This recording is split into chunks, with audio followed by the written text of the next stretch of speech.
கடவுள் நடத்துகிற வழியை விட்டுவிட்டு, கர்த்தருடைய நாமத்தை விட்டுவிட்டு தேவனை அடைந்து விடும்படியான மனிதனுடைய முயற்சி. மனித முயற்சிகள் தேவனிடத்திலே நம்மை கிட்டி சேர்க்காது. No matter what we do, we cannot reach out to God. தேவ ஆசீர்வாதத்தை தேடிக்கொண்டு தேவனுடைய நீதியை பின்பற்றாமல் அநீதியுள்ளவர்களாக வாழ்ந்து கொண்டிருப்போம். ஆனால் முடியாது. God is calling you out of confusion. இந்த உலகம் குழப்பங்கள் நிறைந்திருக்கிறது. இந்த உலகத்திலிருந்து வெளியே வரும்படியாக தேவன் உங்களை அழைக்கிறார். ஆபிராமை பெயர் சொல்லி அழைத்த தேவன் அவர் பெயரை தொழுது கொள்ளும்படி அழைக்கிறார். What is that you are worshiping today? நீங்கள் எதை ஆராதித்துக் கொண்டிருக்கிறீர்கள்? பணத்தையா, பதவியையா, சொத்தையா, ஆசீர்வாதத்தையா, மேன்மையையா? எதை ஆராதித்துக் கொண்டிருக்கிறோம்? இல்ல தேவனை ஆராதித்துக் கொண்டிருக்கிறோம்? தேவனுடைய நாமத்தை தொழுது கொள்ளுகிறவர்களை தேவனை ஆசீர்வதிக்கிறார், உயர்த்துகிறார், கனம் பண்ணுகிறார்.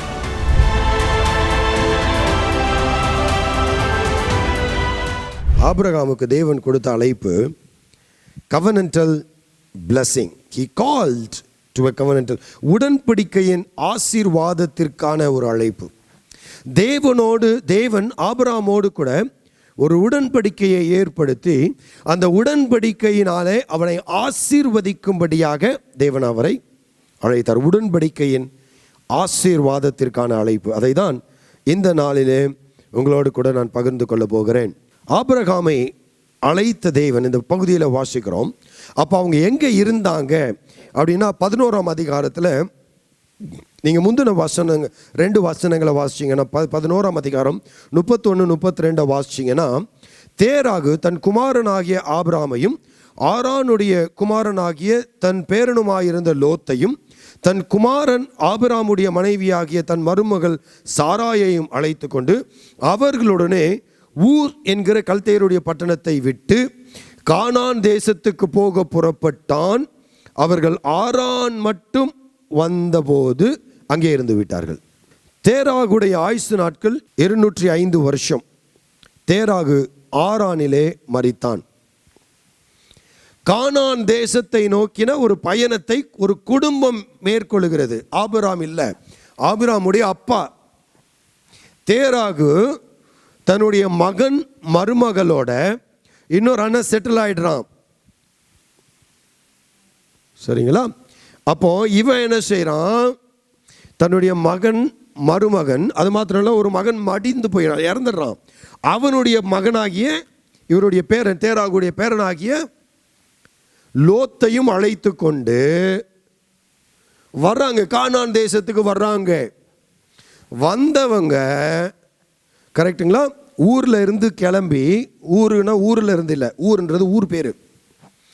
அந்த ஊரில் இருந்து கிளம்பி, ஊர் என்கிற பட்டணத்தில் இருந்து கிளம்பி அவங்க ஆரான் மட்டும் வந்துட்டு ஆரானிலே அவங்க இருந்துடுறாங்க. எதனால் அவர் அங்கேயே தங்கிட்டாருன்னு நமக்கு தெரியாது. ஆனால் அங்கேயே தங்கி விட்டார்கள். இந்த நிலையில் இருக்கிற ஆபிரகாமை தேவன் அழைக்கிறார். கானானுக்கு புறப்பட்டு வந்து பாதி வழியிலேயே அமர்ந்திருக்கிற, தங்கள் பயணத்தை முடித்து கொண்ட அந்த குடும்பத்தில் இருக்கிற ஒரு நபரை ஆண்டவர் அழைக்கிறார், ஆபிரகாமை அழைக்கிறார். இப்போ இந்த அழைப்பு எப்படி வந்தது, எந்த சூழ்நிலையிலே வந்தது என்பதை நாம் உணர்ந்து கொள்ள வேண்டும். யாரை அழைக்கிறார்? ஒரு கூட்டத்தை அழைக்கிறார். ஒரு தனி நபரையும் அவன் குடும்பத்தையும் அழைக்கிறார். இந்த தனிநபரும் இந்த குடும்பத்தினுடைய பின்னணி என்ன? இவர்கள் ஏன் இப்படி சிதறி ஓட ஆரம்பித்தார்கள்? பல பகுதிகளிலே இவர்கள் ஏன் போக ஆரம்பித்தாங்க அப்படின்னு நீங்கள் பார்க்கணும் என்று சொன்னால், நீங்கள் ஆதியாகமம் 11ஆம் அதிகாரத்துக்கு வரணும். இந்த 11ஆம் அதிகாரத்தில் நீங்கள் வாசிக்கும் பொழுது இங்கே நம்ம வாசிக்கிற காரியம், பூமி எங்கும் ஒரே பாஷை இருந்தது, ஒரே விதமான பேச்சும் இருந்தது. ஜனங்கள் கிழக்கே இருந்து, ஆதியாகமம் 11ஆம் அதிகாரம் முதல் வசனத்திலிருந்து நான் வாசித்து வருகிறேன். ஜனங்கள் கிழக்கே இருந்து பிரயாணம் பண்ணுகையில் சினேயார் தேசத்திலே சமபூமியை கண்டு அங்கே குடியிருந்தார்கள். அப்பொழுது அவர்கள், நாம் செங்கல் அறுத்து, சரிங்களா, செங்கல் அறுத்து அதை நன்றாய் சுடுவோம் வாருங்கள் என்று ஒருவரோடு ஒருவர் பேசிக்கொண்டார்கள். கல்லுக்கு பதிலாக செங்கலும் சாந்துக்கு பதிலாக நிலக்கீலும் அவர்களுக்கு இருந்தது. பின்னும் அவர்கள், நாம் பூமியின் மீதெங்கும் சிதறி போகாதபடிக்கு நமக்கு ஒரு நகரத்தையும் வானத்தை அளாவும் சிகரமுள்ள ஒரு கோபுரத்தையும் கட்டி நமக்கு பேர் உண்டாக, நல்லா கவனிக்கிறீங்களா, நமக்கு பேர் உண்டாக பண்ணுவோம் வாருங்கள் என்று சொல்லி கொண்டார்கள். இந்த மனுஷர் நோவாவுக்கு பிறகு நோவாவுடைய பிள்ளைகள் பெருக ஆரம்பிக்கிறார்கள், வளருகிறார்கள், பெருகுகிறார்கள். இப்படி பெருகினவர்கள் எப்படிப்பட்ட வாழ்க்கைக்குள்ளாக கடந்து போகிறார்கள் என்று சொன்னால், இவங்க எல்லாரும் ஒன்று கூடி ஒரே பாஷையும் ஒரே பேச்சுமாக இருந்தபடியினால இவங்க எல்லாரும் ஒன்று கூடி சொல்றாங்க, எப்பா நாம ஒரு தேசத்தை, ஒரு பட்டணத்தை கட்டுவோம், அது மாத்திரமில்லை ஒரு கோபுரத்தை கட்டுவோம். எப்படிப்பட்ட கோபுரம் கட்டணும்? வானத்தை எட்டும் அளவுக்கு, வானத்தை அளாவும்னு போட்டிருக்கு. வானத்தை அளாவும் அப்படின்னா என்ன அர்த்தம்னா, இன்னைக்கு பார்க்குறோம் இல்லையா, ஹை ரைசஸ், ஸ்கை கிராப்பர்ஸ்ன்னு சொல்கிறாங்க. இல்லை மேகங்களுக்கு உள்ளாக செல்கிற புர்ஜ் கலிஃபா மாதிரி பெரிய பெரிய கோபுரம், அந்த மாதிரியான கோபுரத்தை கட்டலாம் அப்படின்னு சொல்லி ஆரம்பிக்கிறாங்க. நான் அதிக நேரம் இங்கே செலவிட விரும்பவில்லை. ஒரு பெரிய கோபுரத்தை கட்டி அங்கே என்ன விளங்கணும்? நமக்கு பேர் விளங்க வேண்டும். யாரோட பேர் விளங்கணும்? நம்முடைய பேர் விளங்கும்படியாக ஒரு கோபுரத்தை கட்டுவோம் என்று சொல்லி ஆரம்பிக்கிறாங்க. இதை தேவன் பார்க்கிறார். எப்படி பார்க்கிறாரு? 5ஆம் வசனம், மனுபுத்திரர் கட்டுகிற நகரத்தையும் கோபுரத்தையும் பார்க்கிறதுக்கு கர்த்தர் இறங்கினார். அப்பொழுது கர்த்தர், இதோ ஜனங்கள் ஒரே கூட்டமாக இருக்கிறார்கள், அவர்கள் அனைவருக்கும் ஒரே பாஷையும் இருக்கிறது, அவர்கள் இதை செய்ய தொடங்கினார்கள். இப்பொழுதும் தாங்கள் செய்ய நினைத்தது ஒன்றும் தடைப்பட மாட்டாது என்று இருக்கிறார்கள். நாம் இறங்கி போய் ஒருவர் பேசுவதை மற்றொருவர் அறியாதபடிக்கு அங்கே அவர்கள் பாஷையை தாறுமாறாக்குவோம் என்றார். அப்படியே கர்த்தர் அவர்களை அவ்விடத்திலிருந்து பூமி மீதெங்கும் சிதறி போக பண்ணினார். அப்பொழுது நகரம் கட்டுகிறதை விட்டுவிட்டார்கள். They built a city and they built a tower. இப்போ என்ன சொல்றாரு? நீங்க 6ஆம் வசனத்தின் கடைசி பகுதி, இப்பொழுதும் நாங்கள் செய்ய நினைத்தது ஒன்றும் தடைப்பட மாட்டாது என்று இருக்கிறார்கள். இதை உணர்ந்தவர் எதையும் யாராலையும் தடுக்க முடியாது, we can succeed, நாம் வெற்றி பெற முடியும் என்ற நினைவிலே இவர்கள் கட்டி கொண்டிருக்கிறார்கள். இதை பார்த்த தேவன் இவர்களுடைய வெற்றியை குலைக்கும்படியாக, இவர்களுடைய சாதனை முயற்சியை முறியடிக்கும்படியாக பாஷையை குழப்பி விடுகிறார். நீங்க வெளித்தோற்றமாக பார்த்தீங்கன்னா, மனிதனுடைய வெற்றியிலே தேவனுக்கு பிரியம் இல்லை. கடவுள் மனுஷன் எப்பொழுதும் அவருக்கு அடிமையாகவே இருக்க வேண்டும் என்று எண்ணுகிறார் என்கிற ரீதியாக இது புரிந்து கொள்ளப்படும். ஆனால் உண்மை என்னவென்று சொன்னால், மனுஷன் தான் நினைத்ததை எல்லாம் சாதித்து விட முடியும், தான் சுயமாக வாழ்ந்து விட முடியும், கடவுள் எனக்கு தேவையில்லை என்கிற நிலைக்கு வந்து விடுவானால் அது மனு குலத்தின் அழிவுக்கு அடித்தளமாக வந்துவிடும். இப்படி யோசித்து பாருங்கள். உங்களுடைய செயலுக்கு எந்த விளைவும் இல்லை என்கிற ஒரு நிலை ஏற்படுமானால், நாம் என்ன வேணாலும் செய்யலாம், என்ன வேணாலும் பேசலாம் என்கிற ஒரு நிலை ஏற்படுமானால் மானுடம் எங்கே போய் முடியும்? இத்தனை சட்டங்களும், இத்தனை விதிகளும், இத்தனை தெய்வர்களும், கடவுள் பயமும் இருந்தும், சரிங்களா, அநேக அக்கிரமங்கள் தலை விரித்து ஆடிக்கொண்டிருக்கிறத பார்க்கிறோம். அப்போ ஆண்டவர் இதை எதை பார்த்து தடுத்தார்? இப்போ மனுக்குளம் வெளியே இருந்து பார்க்கும்போது இவங்க செய்கிறது தடைப்படாது என்று சொல்லி இவங்களால பொறாமையில் ஆண்டவர் தடுத்த மாதிரி இருக்கும். இல்லை, மனுக்குளம் முழுவதுமாக அழிந்து போய்விடும் என்பதற்காக அவர்களை தடுத்தார். முதல் காரியம். ரெண்டாவது காரியம், அவர்கள் செய்கிற காரியம் என்ன?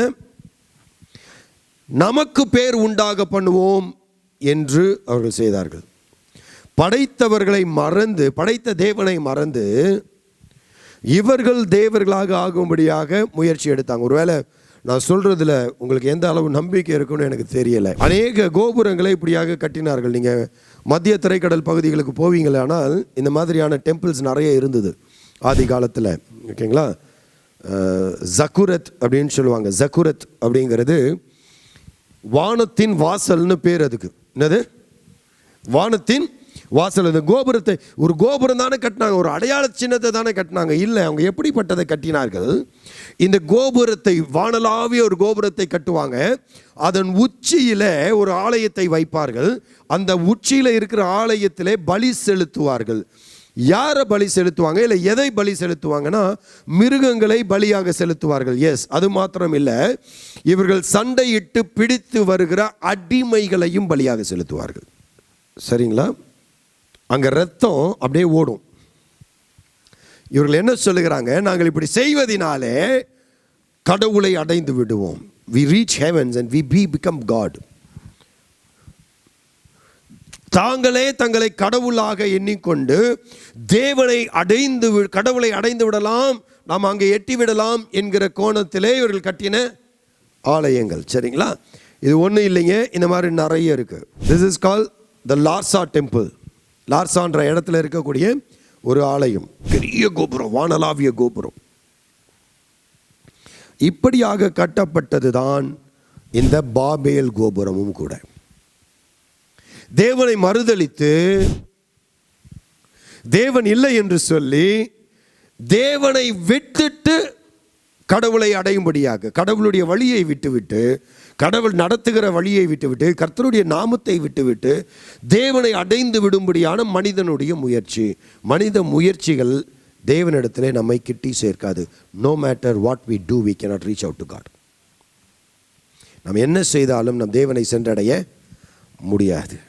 இதை மனிதனுக்கு புரிய வைக்க வேண்டும் என்று சொன்னால் அவனுடைய செயலை தடுக்க வேண்டும். இல்லை என்று சொன்னால் பேரழிவு ஏற்படும். வெளியே இருந்து பார்க்கும் பொழுது இது வேறு விதமாய் நமக்கு தெரிவிக்கப்பட்டாலும் உண்மை, மனுக்குலத்தை மீட்கும்படியாக கர்த்தர் மனிதனுடைய பாஷைகளை தாறுமாறாக்கி ஒரு குழப்பத்தை உண்டு பண்ணினார். இந்த குழப்பத்தில் இருந்து ஆபிரகாமை அழைக்கிறார். God has called Abraham out of confusion. குழப்பத்திலிருந்து ஆபிராமை தேவன் வெளியே அழைத்தார். இன்னைக்கு we are living in a world full of confusions. நாம் வாழ்ந்து கொண்டிருக்கிற இந்த உலகம் பல்வேறு குழப்பங்களை உடையதாக இருக்கிறது. பல பிரச்சனைகளை, பல குழப்பங்களை கொண்டு வருகிறதாக இருக்கிறது. ஏன்? தேவனை மறந்து, தேவனை விட்டு தங்களை தாங்களே கடவுளாக எண்ணிக்கொள்ளுகிற கூட்டம். தேவனுடைய வழிமுறைகள் வேண்டாம், தேவனுடைய நடத்துதல் வேண்டாம், தேவனுடைய பிரமாணங்கள் வேண்டாம், தேவ பிரசனம் வேண்டாம், நான் எனக்கு கடவுள். தேவனை மறுதலித்து தேவனை சென்றடைய நாடுகிற குழப்பம் நிறைந்த, நான் ஒரு வார்த்தையை பயன்படுத்துகிறேன், மதியீனமான கூட்டம். மதியீனம்னா தெரியுங்களா? கொஞ்சம் புரிகிற மாதிரி சொல்லணும்னா முட்டாள் கூட்டம். தங்கள் செய்கைகளை எல்லாம் நியாயப்படுத்தி கொண்டு இருக்கிற, கேட்டால் எனக்கு அதிகாரம் இருக்குது, நான் எல்லாவற்றையும் செய்ய முடியும் என்று வாழ்ந்து கொண்டிருக்கிற கூட்டம். I want to ask you this question. ஆபிரகாமை ஆசீர்வதிக்க வேண்டும் என்று சொன்னால் அவன் குழம்பி போயிருக்கிற இந்த குழப்பத்தின் நடுவில் இருந்து வெளியே வர வேண்டும். இந்த குழப்பமான கலாச்சாரத்திலிருந்து அவன் வெளியே வர வேண்டும். இந்த குழப்பமான பின்னணியிலிருந்து, சமூக வழக்கங்களிலிருந்து வெளியே வர வேண்டும். எல்லா கலாச்சாரமும் தீமையானது கிடையாது, எல்லா வழக்கங்களும், எல்லா பழக்க வழக்கமும் தீமையானது கிடையாது. ஆனால் இல்லை, என்ன சார் சொல்கிறீங்க? பெண் குழந்தைகள் பாரம் என்று சொல்லி கள்ளிப்பால் கொடுத்து கொலை செய்த பூமி தான் இந்த பூமி, இல்லைங்களா? இது இந்த சமூகத்தினுடைய வழக்காக இருந்தது. கரெக்டுங்களா? அது யோசிச்சு பாருங்க. கரெக்டாக அது அந்த செயல்? பெண் பிள்ளைகளை எல்லாம் கொன்று விடலாமா? இது இந்த சமூகத்தின் வழக்கம். சதி பதின்னு ஒரு திட்டம் இருந்தது. பதி இறந்துட்டா சதியை உடன்கட்டை ஏறுதல்னு ஒன்று வைத்திருந்தார்கள். ராஜாராம் மோகன் ராய் மூலமாக இந்த காரியத்தை சமூகத்திலிருந்து எடுத்து போடுவதற்கு வில்லியம் கேரி அவர்கள் அதிகமாக உழைத்தார். ஒரு சட்டம் வந்துச்சு, உடன்கட்டை ஏறுதல். எத்தனை வயசில் கல்யாணம் பண்ணுவாங்க? 30 வயது நபருக்கு 12 வயது பொண்ணை கல்யாணம் பண்ணிடுவாங்க. அந்த 30 வயது ஆண் இறந்து விட்டால் இந்த பெண் என்ன கூட செய்யக்கூடாது? வாழ முடியாது, கெட்டு போயிடுவான்னு சொல்லி 12 வயதோ 13 வயதோ 15 வயசோ 20 வயசோ அந்த பெண்ணை கட்டி கணவனுடைய சடலத்தோடு கூட சேர்த்து கொளுத்தி விடுவார்கள். இதெல்லாம் சமூகத்தின் வழக்கமாக இருந்தது. அதெல்லாம் தான் இப்போ இல்லையே சார், அந்த மாதிரிலாம் இல்லையே அப்படின்னா இன்னைக்கு அதை விட மோசமான பழக்கங்கள் இன்றைக்கு நமக்குள்ளே இருக்குது. அதை விட மோசமான பழக்கங்கள்லாம் இன்றைக்கி வாழ்ந்து கொண்டு இருக்குது இல்லை? ஆன்லைனில் நடைபெற்று கொண்டிருக்கிற மோசடிகள், பலவீனமாக இருக்கிற பெண்களை குறிவைத்து ஆன்லைனில் தாக்கப்படுகிற தாக்குதல்கள், அவங்கள கண்ணி வச்சு பொறி வச்சு மடக்கி அவர்கள் மூலமாக அவர்களை இச்சைக்குள்ளாக தள்ளி இல்லை அவங்க சொல்கிறதெல்லாம் செய்ய வச்சு பிறகு நாங்கள் ஆன்லைனில் போட்டுடுவேன்னு சொல்லி அந்த பிள்ளைகளை மிரட்டி பெண்களுடைய வாழ்க்கையை சீரழிக்கிற எத்தனை சம்பவங்கள் இங்கே நடந்து கொண்டிருக்கிறது. பேராசையின் உச்சத்தில் வாழ்ந்து கொண்டிருக்கிற சில சந்ததி. இதை கிளிக் பண்ணு, இன்னைக்கு ஒரு நாளில் 1000 ஃபோன் iPhone 15 ஃப்ரீயாக கொடுக்குறாங்க. அதுக்கு நீங்கள் 15 பேருக்கு ஷேர் பண்ணணும். பண்ணிவிட்டு இந்த லிங்கை கிளிக் பண்ணிங்கன்னா உங்களுக்கு ஃப்ரீ ஃபோன் அப்படின்னா உடனே பேராசை. கிளிக் பண்ணி உடனே ஃபோனை வாங்கணும்னு ஆசைப்பட்டு கஷ்டப்பட்டு உழைச்சி சேர்த்து வச்சுருந்தா கொஞ்சம் காசும் போச்சு. ஐயோ போச்சு போச்சு. இது குழப்பம் இல்லையா? குழப்பம் இல்லைங்களா? வெளியே நம்ம எச்சி உமிழ்வதனால, சளியை துப்பிடுறதுனால அது மேலே நடந்து போகிறவங்களுக்கு தொற்று ஏற்படும். தெரியும், இருக்கிறோமா துப்பாமல்? நோய் தொற்றுகளை பரப்புகிற ஏஜென்ட்ஸாக பணி செய்து கொண்டிருக்கிறோம் எல்லா இடத்துலையும். இப்போ இந்த மாதிரியான பல பிரச்சனைகள் இன்றைக்கி வாலிப பிள்ளைங்க தங்கள் வாழ்க்கையை சீர்கெடு, ஒழுக்கம்ன்ற வார்த்தையை பயன்படுத்திட்டா நீ மோசமானவன். நீ ஒழுக்கன்ற வார்த்தையை மட்டும் சொல்லிடுங்களேன். தமிழில் எனக்கு பிடிக்காத வார்த்தை மன்னிப்பில்லை, ஒழுக்கம். நீங்கள் நிறைய பேருக்கு தான் சின்ன குழந்தையிலேருந்து பெரிய பிள்ளைங்க வரைக்கும் ஒழுக்கன்ற வார்த்தை பிடிக்காது. Discipline is the most hated word in the world today. But they want to be successful. ஒழுங்கின்மையாக வாழ்ந்துட்டு வெற்றி பெறணும்னு ஆசை. அப்புறம் எப்படி வெற்றி பெற முடியும்? ஒழுங்கின்மையாக இருந்துட்டு எப்படிங்க வெற்றி பெற முடியும்? ஜெயிக்க முடியாது வாழ்க்கையில். பல்வேறு காரியங்களை நம்ம பேசிக்கொண்டே இருக்கிறோம். பல குழப்பங்கள் இன்றைக்கி நம்ம வாழ்ந்து கொண்டு இருக்கிற சமுதாயத்தில் பல குழப்பங்கள், ஏகப்பட்ட கேள்வி இன்னைக்கு பெரிய பிரச்சனையாக பேசப்படுகிறது. குழந்தை பெற்றோர்களுக்கு தெரியும், குழந்தை பிறந்தோடனே குழந்தைய கொண்டு வந்து கையில் கொடுப்பாங்க. என்னுடைய மகள் பிறந்த பொழுது என்ன ஆம்பளை பிள்ளையோ பொம்பளை பிள்ளையோ சொல்லி பார்க்கலாம், எதாக இருந்தாலும் பரவாயில்ல குழந்தைய கொடுங்க அதில் அப்படின்னு மனசில் தோணுச்சு. அவங்க சொன்னாங்க இல்லை நீ சொல்லி தரேன் அப்படின்னு. நாங்கள் ஆம்பளை பிள்ளை நினச்சி தான் கூப்பிட்டுருக்குறோம், பட் எங்களுக்கு பரவாயில்ல அப்படின்னு. ஐயோ நீ ஏமாந்துட்ட பொம்பளை பிள்ளை அப்படின்னு கொடுத்தாங்க. ஐயோ நீ ஏமாந்துட்டேன். இப்போ டாக்டர் நீ ஏன் சொல்கிற ஆம்பளையா பொம்பளையான்னு? நீ சொல்லக்கூடாது டாக்டர். நானே சொல்ல மாட்டேன். அம்மா சொல்லுது, பெத்தெடுத்த அம்மா. நானே சொல்ல மாட்டேன் அந்த குழந்தை ஆம்பளையா பொம்பளை பிள்ளையான்னு. நானே அது வளர்ந்து அவங்க என்ன ஃபீல் பண்ணுறாங்களோ, அவங்க ஆம்பளையாக ஃபீல் பண்ணால் பொம்பளை பிள்ளை ஆம்பளை பிள்ளை ஆகிடும், ஆம்பளை பிள்ளை பொம்பளை பிள்ளை ஆகிடும், இல்லை ரெண்டுமே இருக்கும். அவர்களாக இருப்பார்கள், அதுகளாக இருப்பார்கள். நீ ஏன் சொல்கிற அது பொம்பளை பிள்ளை ஆம்பளை பிள்ளைன்னு? சொல்லாத, நீ சொல்லக்கூடாது. அவங்களே வந்து கண்டுபிடிச்சிப்பாங்க யாருன்னு. எதன்படி கண்டுபிடிப்பாங்க? அவங்களுக்காக தோணும்ல, அவங்களுக்காக ஒரு உணர்வு ஏற்படும்ல, அந்த உணர்வை வச்சு அவங்க முடிவு செய்து கொள்வார்கள். சரிங்களா? ஆசீர்வாதத்தை தேடுகிறோம், மன்னிக்கணும் இந்த வார்த்தையை பயன்படுத்துகிறதுக்கு, அநீதியுள்ளவர்களாக வாழ்ந்து கொண்டிருக்கிறோம். தேவ ஆசீர்வாதத்தை தேடிக்கொண்டு தேவனுடைய நீதியை பின்பற்றாமல் அநீதியுள்ளவர்களாக வாழ்ந்து கொண்டிருப்போம். ஆனால் முடியாது. God is calling you out of confusion. இந்த உலகம் குழப்பங்கள் நிறைந்திருக்கிறது. இந்த உலகத்திலிருந்து வெளியே வரும்படியாக தேவன் உங்களையும் அழைக்கிறார். It's very important. நீங்கள் குழப்பத்துக்குள்ளே சிக்கி கொண்டு இருந்துட்டு ஆண்டவருடைய ஆசீர்வாதத்தை பெற்றுக்கொள்ளலாம்னு நம்ம நினைச்சோம்னா கஷ்டம் சார். தேவன் நடத்துகிற வழியிலே நடப்போமானால் தேவன் கொடுக்கிற ஆசீர்வாதத்தை அனுபவிக்க முடியும். சரிங்களா? இரண்டாவது காரியம், அவர்களுடைய நாமம் விளங்கும்படியாக அதை தேவன் தடுத்தார்னு சொன்னோம். காரணம் என்ன? ஆதியாகமம் 4ஆம் அதிகாரத்தில் நீங்கள் வாசிப்பீர்களானால், காயின் ஆபேலை கொலை செய்த பிறகு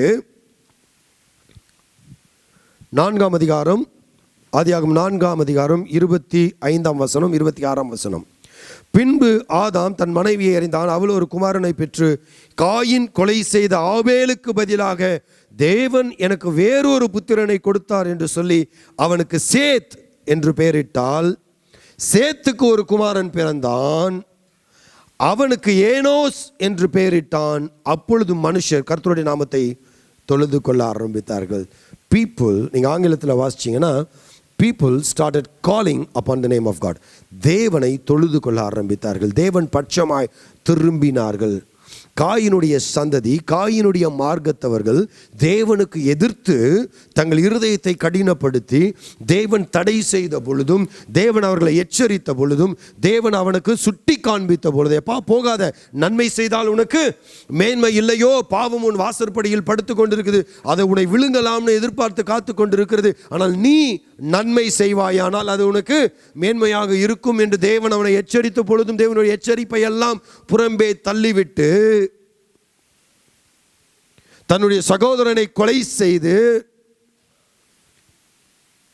ஆண்டவர் கேட்கிறார் காயின்ட்ட, காயினே உன் சகோதரன் எங்கே? கொலை செஞ்சுட்டு சொல்றான், நான் என் சகோதரனுக்கு காவலாளியா?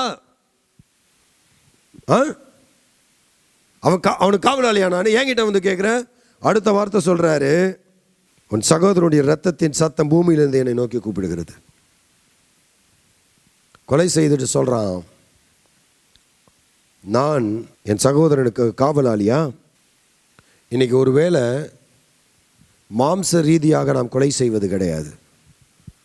ஒரு மனிதனை அவன் உயிர் மடிந்து போகும்படியாக கொலை செய்கிற துணிவு நமக்கு இல்லாமல் இருக்கலாம். ஆனால் வார்த்தையினாலும் இல்லை செயல்களினாலும் எவ்வளவு பேரை கொலை செய்கிறோம். எத்தனை பேருடைய உணர்வுகளை கொள்ளுகிறவர்களாக நீங்களும் நானும் இருக்கிறோம். கொஞ்சம் யோசிச்சு பாருங்க. அருமையான சாட்சி சொன்னார். ஒரு நபர் பாவம் செய்திருக்கிறார், தப்பு பண்ணுறாரு, அது தவறு, பாவம், அதிலிருந்து அவருக்கு சுற்றி உணர்த்த வேண்டும். ஆனால் அதை காயப்படாமல் சொல்ல வேண்டும். நல்ல சிந்தனையில், நல்ல சிந்தனை, அவர் பாதிக்கப்படாமல், அவர் காயப்படாதபடி அவருக்கு இந்த சத்தியத்தை சொல்லணும். ஆண்டவரே, நல்ல விஷயம். ஆனால் இன்னைக்கு ஒரு கூட்டம் இருக்குதுங்க, அட்வைஸ் பண்ணாலே அது தப்புனுது. நீ என்ன அட்வைஸ் பண்ணுறது? எனக்கு தெரியும் எல்லாம், எனக்கு எல்லாம். அவர்களுக்கு நீங்கள் நன்மை சொன்னீங்கன்னா கூட அவங்கள காயப்படுத்தி தான் தருவீங்க, வேறு வழியே இல்லை. ஐயோ, டோன்ட் டூ தட். இந்த பச்சை குழந்தைங்க சில வீட்டில் அந்த காலத்தில் எங்களுக்கு கரண்ட்டு போயிடுச்சுன்னா, அப்போ இன்வெர்ட்டர்லாம் கிடையாது இல்லைங்களா, விளக்கு இந்த கேண்டில் கொளுத்தி வைப்பாங்க, இல்லைன்னா விளக்கு, மண்ணெண்ணெய் விளக்கு வச்சுருப்பாங்க. அதை போய் தொட்டால் என்ன ஆகும்? சுடும். குழந்தைய தடுத்திங்கன்னா அது என்ன செய்யாது? அந்த பிள்ளைக்கு அது புரியாது. அது என்ன செய்யும்? அது பிடிக்க போகும். இப்போ அந்த பிள்ளை போயிட்டு போகுது, கை சுடட்டும், சுட்டதுக்கப்புறம் மருந்து போட்டுக்கலான்னு விட்டுடலாமா, இல்லை அந்த பிள்ளையை கட்டுப்படுத்தலாமா? கட்டுப்படுத்தினா அதை பொல்லாதவன் ஆகிடுறோமே. அது நெருப்பு, அது கையை சுட்டுடும், நீ போகிற வாழ்க்கை, நீ வாழ்ந்து கொண்டு இருக்கிற வாழ்க்கை ஆரோக்கியமானது அல்ல அப்படின்னு சொன்னால் நீ பொல்லாதவன் ஆகிடுறிய. அப்போ என்ன செய்யலாம்? சரி போ, சூடுபட்டு திருந்து. சுட்டதுக்கப்புறம் முன்னாடியே சொல்லிடலாமா, சொன்னதை கேட்டியா நீ? இது கேள்வி இல்லையா? நீங்கள் ஒன்றுமே சொல்லியா, இது வரைக்கும் சொன்னதெல்லாம் கேட்டியா? எத்தனை முறை சொல்கிறது இல்லை? புதிதாக பாவத்தை தொடருகிற கூட்டம், புதிதாக தவறு செய்ய முனைகிற கூட்டம் இல்லை. நான் கிருபையின் மேலே கிருபை அடையவும், பரிசுத்தத்தின் மேலே பரிசுத்தம் அடையவும் நாடுகிறவர்கள் தான் கிறிஸ்துவை பின்பற்றுகிறவர்கள். நல்லா விளங்கிக் கொள்ளுங்க. கிருபையின் மேலே கிருபையையும் பரிசுத்தத்தின் மேலே பரிசுத்தத்தை அடைய நாடுகிறவர்கள் கிறிஸ்துவினுடைய பிள்ளைகள், சீஷர்கள், கிறிஸ்துவை பின்பற்றுகிறவர்கள். எப்படியெல்லாம் என்ஜாய் பண்ணலான்னு சுற்றிட்டு இருக்கிறவங்களுக்கும் கிறிஸ்துவுக்கும் எந்த தொடர்பும் இல்லை. But we can call ourselves Christians. நம்மை நாம் கிறிஸ்தவர்கள் என்று சொல்லிக்கொள்ளலாம். ஆனால் கிறிஸ்தவர்கள் இல்லை. கிறிஸ்துவுக்கும் இந்த என்ஜாய் கூட்டத்துக்கும் தொடர்பே இல்லை. Think through this.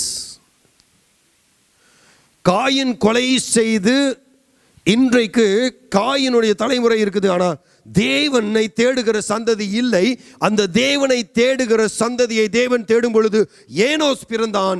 ஏனோஸ் பிறந்த பிறகு கர்த்தருடைய நாமத்தை மக்கள் தொழுது கொள்ள ஆரம்பித்தார்கள்.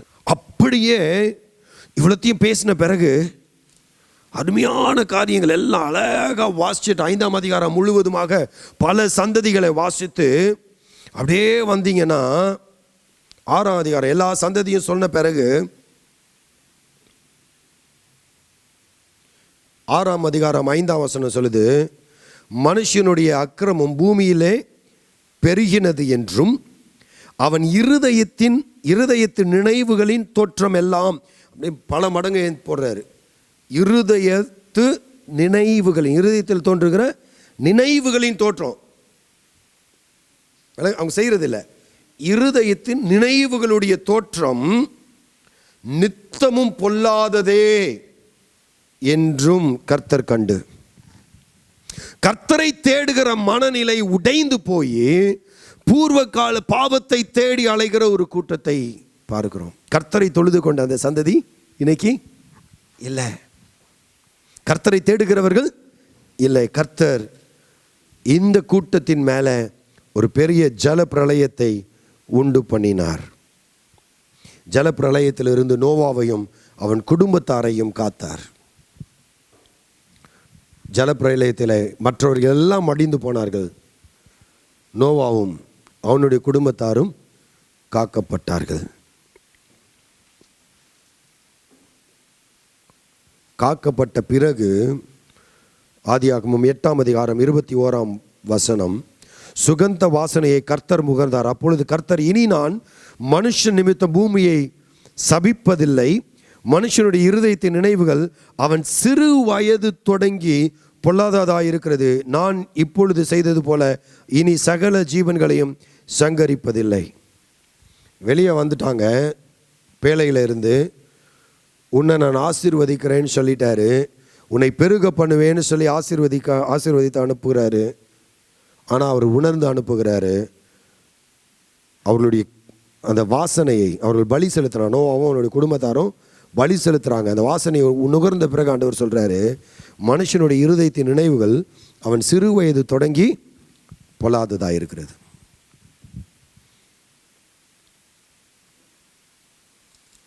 இந்த பொல்லாத சிந்தனையினால தான், இந்த பொல்லாங்கனுடைய சூழ்ச்சிக்கு இவர்கள் சிக்கி கொண்டதினால தான் தங்கள் பேரை பெருமைப்படுத்தும்படியாக தேவனை தொழுது கொண்ட கூட்டம் தேவனை மறுதலித்து மறந்து தேவன் இல்லாத தங்களுடைய வாழ்க்கையிலே தங்களை தாங்களே பெருமைப்படுத்தி கொள்ளும்படியாக ஒரு கோபுரத்தை கட்டினார்கள். இங்கே ஆபிரகாமை அழைக்கிற தேவன் ஆபிரகாமை அழைத்து சொல்லுகிறார், அப்பா, has called him to his name, to call upon his name. He called Abraham to call upon his name. தன்னுடைய நாமத்தை தொழுது கொள்ளும்படி தேவன் ஆபிரகாமை அழைத்தார். 12ஆம் அதிகாரம் 7-8 வசனங்களை வாசிப்போமானால், கர்த்தர் ஆபிரகாமுக்கு தரிசனமாகி உன் சந்ததிக்கு இந்த தேசத்தை கொடுப்பேன் என்றார். அப்பொழுது அவன் தனக்கு தரிசனமான கர்த்தருக்கு ஒரு பலிபீடத்தை கட்டினான். பின்பு அவன் அவ்விடம் விட்டு பெயர்ந்து பெத்தேலுக்கு கிழக்கே இருக்கும் மலைக்கு போய் பெத்தேல் தனக்கு மேற்காகவும் ஆயி கிழக்காகவும் இருக்கிற கூடாரம் போட்டு அங்கே கர்த்தருக்கு ஒரு பலிபீடத்தை கட்டி கர்த்தருடைய நாமத்தை தொழுது கொண்டான். 2 இடத்துல அவன் தொழுது கொள்கிறான். அந்த இடங்களுக்கான பெயர்களை பார்க்கிறோம். சீகேம் என்பதற்கு தோல், ஷோல்டர் ஆர் ஷோல்டர்ட் அப்படின்னு அர்த்தம். 6ஆம் வசனத்தில் சீகேம் என்னும் இடத்துக்கு சமீபமான மோரே என்னும் சமபூமி மட்டும் வந்தான். சீகேம் என்பதற்கு ஷோல்டர் என்று அர்த்தம். He left his family. நல்லா விளங்குறீங்களா? ஆபிராம் தன் தகப்பனையும் தன் தகப்பனுடைய வீட்டையும் தன்னுடைய சொத்துக்களையும் தன் இனத்தையும் தன் ஜனத்தையும் விட்டு அவன் வந்தான். அவன் முதல் அனுபவம் என்ன தெரியுமா? சீகேமுக்கு வரும் பொழுது சீகேமிலே கர்த்தர் அவனை தன் தோளின் மேல் சுமக்கிறவராக தன்னை காண்பிக்கிறார். நீங்கள் அந்த லேண்ட்ஸ்கேப்பை பார்த்தீங்கன்னா, சீகேமை பார்த்தீங்கன்னா, அந்த பாடி பில்டர்ஸ் இருப்பாங்கள்ல, ஹெவி ஷோல்டர்ஸ், பெருசாக அந்த ஷோல்டர் வீங்கி பெருசாக இருக்கும் பாருங்கள், அது டைட்டாக அந்த மாதிரி இருக்கும் இந்த சீகேமினுடைய நிலப்பரப்பு. It's called shoulder. God became the carrier of Abraham. ஆபிரகாமை சுமக்கிற ஷோல்டராக தேவன் மாறினார். இரண்டாவதாக அதன் பக்கத்தில் இருக்கிற மோரே பள்ளத்தாக்குக்கு போகிறான். அந்த மோரேயில் அவனை சுமக்கிறது மாத்திரம் இல்லை, மோரேனா டீச்சர்னு அர்த்தம் அல்லது பயிற்சியாளர்னு அர்த்தம். இன்ஸ்ட்ரக்டர்னு ஆங்கிலத்தில் சொல்லலாம். ப்ராப்பராக சொல்லணும்னா he was an instructor. God became Abraham's instructor. God became, அவனை சுமக்கிறவராக மாறினார். அவளை வழி நடத்துகிற பயிற்சியாளராக தேவன் அங்கே மாறுகிறார். மூன்றாவதாக அவன் மோரேல தேவனுக்கு ஒரு பலிபீடத்தை கட்டி தேவனை தொழுது கொண்டான். அதன் பிறகு திரும்ப பெத்தேலுக்கு வருகிறான். பெத்தேலிலும் பலிபீடத்தை கட்டி காணிக்கைகளை செலுத்தி பலியை செலுத்தி தேவனை தொழுது கொண்டான். பெத்தேல் என்றா தேவனுடைய ஸ்தலம் அல்லது தேவனுடைய வீடு என்று அர்த்தம். God became his family. God became his family. My dear friends, who is God to you? God called upon his name. ஆபிராமை பெயர் சொல்லி அழைத்த தேவன் அவர் பெயரை தொழுது கொள்ளும்படி அழைக்கிறார். What is that you are worshipping today? நீங்கள் எதை ஆராதித்து கொண்டிருக்கிறீர்கள்? எதை ஆராதித்து கொண்டிருக்கிறீங்க? கொஞ்சம் யோசிங்க. பணத்தையா, பதவியையா, சொத்தையா, ஆசீர்வாதத்தையா, மேன்மையையா, எதை ஆராதித்து கொண்டிருக்கிறோம்? இல்லை தேவனை ஆராதித்து கொண்டிருக்கிறோமா? தேவனுடைய நாமத்தை தொழுது கொள்ளுகிறவர்களை தேவன் ஆசீர்வதிக்கிறார், உயர்த்துகிறார், கனம் பண்ணுகிறார். He called him out of confusion. He called him to call upon his name. Number 3, he called him to bear his name. அவருடைய நாமத்தை சுமக்கும்படி அழைத்தார். அங்கே பஞ்சம் வந்த பிறகு அங்கிருந்து அவன் எகிப்துக்கு போகிறான். எகிப்தில் தன்னுடைய மனைவி அழகுள்ளவளாக இருக்கிறதை கண்டு இவளை கொலை செய்து விடுவான். அவகிட்ட சொல்கிறான், நீ என்னை சகோதரின்னு சொல்லிடு அப்படின்னு. அதனால் அந்த ராஜா பார்வோன் என்ன செய்கிறான், சாராயை கூட்டிட்டு போயிடுறான் தன்னுடைய அரண்மனையில் வாழும்படியாக. வேதம் சொல்லுது 17ஆம் வசனம், ஆபிராமினுடைய மனைவியாகிய சாராயின் நிமித்தம் கர்த்தர் பார்வோனையும் அவன் வீட்டாரையும் மகாவாதைகளால் வாதித்தார். அப்பொழுது பார்வோன் ஆபிராமை அழைத்து, நீ எனக்கு ஏன் இப்படி செய்தாய்? இவள் உன் மனைவி என்று நீ எனக்கு அறிவியாமற் போனது என்ன? இவளை உன் சகோதரி என்று நீ சொல்ல வேண்டுவது என்ன? இவளை நான் எனக்கு மனைவியாக்கி கொண்டிருப்பேனே, இதோ உன் மனைவி, இவளை அழைத்து கொண்டு போ என்று சொன்னான். God had a plan. Abram பயந்து பிளான் பி அடாப்ட் பண்ணான். ஆனால் தேவனுடைய நாமத்தை சுமந்து திரியும்படியாக தேவன் அழைக்கிறார். தன்னுடைய பிள்ளைகளை அவர் விடுவதே கிடையாது. தன்னுடைய பிள்ளைகளை அவர் கைவிடுவதே கிடையாது. அவருடைய நாமம் தரிக்கப்பட்ட அவருடைய ஜனங்கள். வேதம் தெளிவாய் சொல்கிறது, இந்த உலகத்திலே பாவம் மிகுதியான அப்பொழுதும் அவர் ஆண்டவர் சொல்கிறார், என் நாமம் தரிக்கப்பட்ட என்னுடைய ஜனங்கள் தங்களுடைய பொல்லாத வழிகளை விட்டு திரும்பி எனக்கு திரும்பி மனம் திரும்பி அழுது புலம்பி என்னை நோக்கி பார்ப்பார்கள் என்று சொன்னால் அந்த தேசத்துக்கு சேமத்தை உண்டு பண்ணுகிற தேவன் உன் குடும்பத்துக்கு உண்டு பண்ண மாட்டாரா? ஆனால் என்ன செய்யணும்? You have to bear the name of God. தேவனுடைய நாமத்தை சுமக்கிறவர்களாக இருக்க வேண்டும். எதை சுமந்து கொண்டு திரிகிறோம் இன்றைக்கு? What is your identity?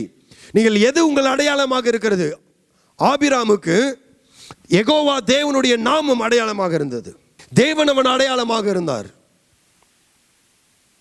புரியுதுங்களா? ஆபிராமினுடைய அடையாளம் தேவன். உங்களுடைய அடையாளம் யார்? உங்களுடைய அடையாளம் எது? ஆராய்ந்து பாருங்க. நான்காவதாக, he was called to be different. He was called to be different. அழைத்த பொழுது 12ஆம் அதிகாரம் 1ஆம் வசனத்தில் ஆபிராமை நோக்கி, நீ உன் தேசத்தையும் உன் இனத்தையும் உன் தகப்பனுடைய வீட்டையும் விட்டு புறப்பட்டு நான் உனக்கு காண்பிக்கும் தேசத்துக்கு போ, எல்லாத்தையும் விட்டுட்டு வாப்பா அப்படின்னு சொன்னா மன உருக்கம். ஏன்னா அண்ணன் பிள்ளை, அண்ணன் இல்லை, இவனுக்கு குழந்தை இல்லை, அவனுக்கு அப்பா இல்லை. ஆகையினால லோத்தை அழைத்து கொண்டு போகிறான். அதன் விளைவு என்ன ஆச்சு தெரியுங்களா? தேவன் விடு என்று சொன்ன காரியங்களை என்ன செஞ்சிடணும்? we try our best to safeguard lot of things. நம்ம வாழ்க்கையில் நிறைய விஷயத்தை பாதுகாக்க முயற்சிக்கிறோம். தேவன் இல்லாம, தேவனுடைய கட்டளைக்கு, தேவனுடைய வழிநடத்துதலுக்கு புறம்பாக சில உறவுகளை இல்லை சில காரியங்களை நாம் பாதுகாக்க முயற்சி எடுப்போமே, அதை காத்துக்கொள்ள முயற்சி எடுப்போமே, ஆனால் நிச்சயமாய் தோற்று போவோம். அதனால வேதனை தான் செய்கிறோம். ஆண்டவர் விட்டுட்டு வான்னு சொன்னா விட்டுட்டு வந்திருக்கணும். எத்தனை பிரச்சனை தெரியுமா இவனால்? இந்த லோத்தால சண்டை. இவனுக்கு எப்படி மேன்மை வந்துச்சு? இந்த லோத்துக்கு எப்படி சொத்து சேர்ந்துச்சு? அவன் அங்கே ஊர்லேயே உட்கார்ந்துட்டு இருந்தானே, சேர்ந்துருக்காது. இவன் ஆசீர்வதிக்கப்பட்டதுக்கு காரணம் இவன் ஆபிராமோடு இருந்ததினாலே லோத்தும் ஆசீர்வாதத்தை அனுபவிச்சான். அவனை விட்டுட்டு வந்திருக்கலாம். ஆபிராமுக்கு எந்த நிர்பந்தமும் கிடையாது அவனை அழைத்து வரும்படி.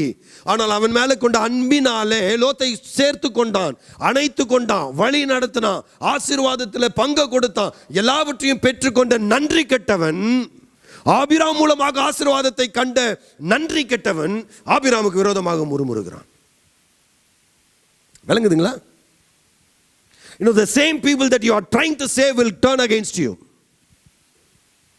The people that you have helped, many people, I have personal experiences like that. நான் எத்தனை பேருக்கு உதவி செய்ய முயற்சி எடுத்து அந்த உதவி செய்யறதுக்காக யாருக்காக உதவி செய்ய நினைச்சனோ அவங்களே என்னை பின்னால குத்தின அனுபவங்கள் நிறைய உண்டு. But that's how it is. So when God says, hey, leave it, leave it. இப்போ சொல்றார் லோத்தை பார்த்து, ஆபிரகாம் பார்த்து, டேய் விட்டுறா அப்படின்னு. இப்போ பொதுவாக நம்ம என்ன பார்ப்போம்? எங்கே நல்லா இருக்குதோ அந்த சைடு போகணுன்னு. ஆபிரகாம் பார்த்தேன், தம்பி உனக்கு எனக்கு சண்டை வேணாண்டா தங்கம், நீ எங்கே போகிறையோ ஃபுல்லாக அந்த பூமி எல்லாம் உனக்கு முன்பாக இருக்குது, நீ எந்த திசைக்கு போறியோ அதுக்கு நேர் எதிர் திசைக்கு நான் போகிறேன்டா அப்படின்னு சொல்லி அவனோட ஒப்புரவாயிட்டான். We have to be different. We cannot have contentions. சண்டை போட்டுட்டு இருக்கிறதுல எந்த பிரயோஜனமும் இல்லை. Be different. இந்த உலகம் ஆசீர்வாதத்தை, மேன்மையை மாத்திரம் பார்த்து பின்தொடரும். டே பார்த்தான் பாலும் தேனும் ஓடுகிற பூமின்னு போனான் லோத்து. என்ன நடந்தது தெரியுமா? என்ன நடந்தது தெரியல? அசிங்கம், அசிங்கம். தன்னுடைய மகள்கள் அப்பாவுக்கு போதை கொடுத்து, மதுபானத்தை கொடுத்து அப்பாவின் மூலமாக 2 பையன்களை பெற்றெடுத்தார்கள். மனைவி உப்பு தூணாக மாறி போனாள். மோவாபும் அம்மோனும் இஸ்ரவேலுக்கு வாக்குத்தத்தம் பண்ணப்பட்டவர்களுக்கு எதிரான ஒரு கூட்டம் இந்த லோத்தின் மூலமாக உருவானது. ஒரு சந்ததி இந்த லோத்தின் மூலமாக உருவானது. You have to be different. அவன் ஆசீர்வாதமானதை தேடி போனான், அழிந்து போனான். ஆபிராம் சொன்னா, என் ஆண்டவர் என்னோட கூட இருக்கிறார். I'm not going to pursue the goodness, I'm going to pursue good God. நான் நன்மையை அல்ல, நன்மை செய்கிற தேவனை தொடர போகிறேன், நன்மைகளை அல்ல என்று சொல்லி அவன் தேவனை தொடர்ந்தான். கர்த்தர் அவனை ஆசீர்வாதமாக வைத்தார், மேன்மையாக வைத்தார். லோத்து இந்த உலகத்தின் மார்க்கத்தை பின்தொடர்ந்து அழிவை சந்தித்தான். You have to be different. Are you different? கர்த்தருடைய நாமத்தை சுமக்கிறவர்கள் வித்தியாசமாக இருக்கணும். அதுதான் பிரச்சனை. சார் ஆட்டோவில் பேர் இருக்குது, வசனம் இருக்குது, ஆனால் உள்ளே இருக்கிற ஆள் அந்த வசனத்துக்கு ஏற்றார் போல இல்லையே சார். கிறிஸ்தவர்கள் என்று சொல்லிக் கொள்ளுகிறோமே, கிறிஸ்தவர்கள் வாழுகிற விதமாக வாழ்ந்து கொண்டிருக்கிறோமா? ஐயா, வேதம் சொல்லுகிறது கர்த்தருடைய ஆசீர்வாதத்தோடு அவர் வேதனையை கூட்டாருன்னு. கர்த்தருடைய ஆசீர்வாதம் ஐஸ்வர்யத்தை தரும், அவர் அதனோட வேதனையை கூட்டார். அது உலக பிரகாரமாக நம்ம பெற்றுக்கொண்டிருக்கிற காரியம் வேதனையை நமக்கு அதிகமாக கூட்டிவிடும். You are called to be different and I am called to be different. Are we different? If you want to enjoy the blessing of God, you have to be different. Number 5, நாம் வித்தியாசப்பட்டிருப்போம் என்று சொன்னால், வேறுபட்டிருப்போம் என்று சொன்னால், நல்லா கவனிங்க, நம்ம வேறுபட்டிருப்போம் என்று சொன்னால் கர்த்தர் நம்மை ஆசீர்வதிக்க வல்லவராக இருக்கிறார். 13ஆம் அதிகாரம் 14 18 வரைக்கும் இருக்கிற வசனங்களை நம்ம வாசிக்கலாம். நேரம் இல்லாதனால 16 நான் வாசிக்கிறேன். ஆதியாகமம் 13 வசனங்கள் 16 தொடங்கி. உன் சந்ததியை லோத்து அவனை விட்டு போனதுக்கு அப்புறம் ஆபிரகாமோட பேசுகிறார் ஆண்டவர். திரும்ப அது வரைக்கும் பேசல. ஃபஸ்ட்டு பேசினார், மோரேயில் பேசினாருங்க. அதுக்கு முன்னாடி 16 பேசினார். பிறகு இப்போ பேசுகிறாரு. என்ன சொல்கிறாரு பாருங்க. உன் சந்ததியை பூமியின் தூளை போல பெருக பண்ணுவேன். அது வரைக்கும் ஒரு குழந்தை இல்லை. நல்லா விளங்குதுங்களா? ஆபிரகாமுக்கு என்ன இல்லை? குழந்தை இல்லை. குழந்தையை போல வளர்த்த அண்ணன் மகனும் இன்றைக்கு தன்னை மறுதளித்து என்ன செய்கிறான்? ஓடி போகிறான். எவ்வளோ வலியாக இருக்கும்ல, எவ்வளோ வேதனையாக இருக்கும். எல்லாம் போச்சு ஆண்டவரே அப்படின்னு அவர் உடைந்து போன நிலையில் இருக்கும் பொழுது ஆண்டவர் சொல்லுகிறாரு, நீ பயப்படாதடா அப்படின்னு அவன்கிட்ட பேசுகிறாரு. உன் சந்ததியை பூமியின் தூளை போல பெருக பண்ணுவேன். ஒருவன் பூமியின் தூளை எண்ணக்கூடுமானால் உன் சந்ததியும் எண்ணப்படும். நீ எழுந்து தேசத்தின் நீளமும் அகலமும் அம்மட்டும் நடந்து திரி, உனக்கு அதை தருவேன் என்றார். அப்பொழுது ஆபிரகாம் கூடாரத்தை பெயர்த்து கொண்டு போய் எபிரோனில் இருக்கும் மம்ரேயின் சமபூமியில் சேர்ந்து குடியிருந்து அங்கே கர்த்தருக்கு ஒரு பலிபீடத்தை கட்டினான். அங்கேருந்து கிளம்பி போகிறான். ஆண்டவர் அவனுக்கு ஆறுதலை சொன்ன உடனே அவன் அங்கேருந்து கிளம்பி போகிறான். கிளம்பி போய் 2 இடம் இங்கே எழுதப்பட்டிருக்கிறது. முதலாவது இடம் மம்ரே. ஃபஸ்ட்டு மம்ரேயை தெரிந்து கொள்வோம். மம்ரே என்றால் ஸ்ட்ரென்தன்னு அர்த்தம். பெலன் பட்டான் அல்லது பெலன் என்று சொல்லி அர்த்தம். சோர்ந்து போயிருந்தான், கர்த்தர் அவன் பெலனானார். கர்த்தர் ஆபிராமின் பெலனானார். மம்ரேக்கு வந்தான். அங்கே கர்த்தர் அவனுக்கு பெலனானார். எபிரோனிலே அவன் பலிபீடத்தை கட்டி தேவனை தொழுது கொண்டான். எபிரோன் அப்படின்னா ஃப்ரெண்ட்ஷிப்னு அர்த்தம், உறவுன்னு அர்த்தம். God build friendship with Abraham. ஆபிராமை என் நண்பன், என் தோழன் என்று அழைத்தார். அவன் உறவை இழந்து போனவனாக இருந்தான். தேவன் அவனுடைய உறவாக மாறி போனார். ஆமென். ஹல்லேலூயா, ஹல்லேலூயா. Who is God to you today? தேவன் உங்களுக்கு யார்? God was a friend to Abraham. ஆபிராமின் நண்பனாக தேவன் இருந்தார். யோவான் எழுதின சுவிசேஷம் 15ஆம் அதிகாரத்தில் இயேசுவானவர் சொல்கிறார், இனி உங்களை நான் ஊழியக்காரர்கள் என்று அழைப்பது இல்லை.